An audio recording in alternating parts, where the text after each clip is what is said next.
Battery চালিত autorickshaw চালকদের জীবন ও জীবিকার বিষয়টি গুরুত্ব দিয়ে ঢাকা শহরে অটোরিকশা চলাচলের অনুমতি দিয়েছেন প্রধানমন্ত্রী শেখ হাসিনা।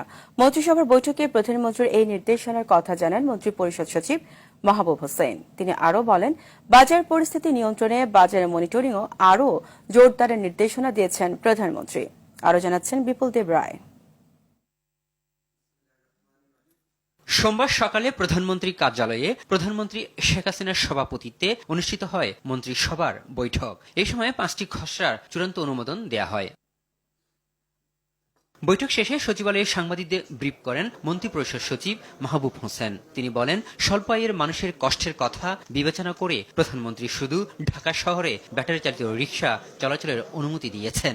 স্পষ্টভাবে নির্দেশনা দিয়েছেন, তাদের জীবন ও জীবিকার বিষয়টিকে উপেক্ষা করে কোনো সিদ্ধান্ত নেওয়া যাবে না। তাদের জীবিকার ব্যাপারটাকে আমাদের খুবই গুরুত্বের সাথে বিবেচনায় রাখতে হবে। তাদেরকে নির্দিষ্ট এলাকা ভাগ করে দেওয়া হবে, যে এর বাইরে তারা চালাতে পারবে না। এছাড়া বাজার মনিটরিংয়ে জোরালোভাবে জোর দিতে প্রধানমন্ত্রী নির্দেশ দিয়েছেন বলেও জানান মন্ত্রিপরিষদ সচিব। বাজার মনিটরিংটা দিকে জোরালোভাবে নজর দিতে বলেছেন।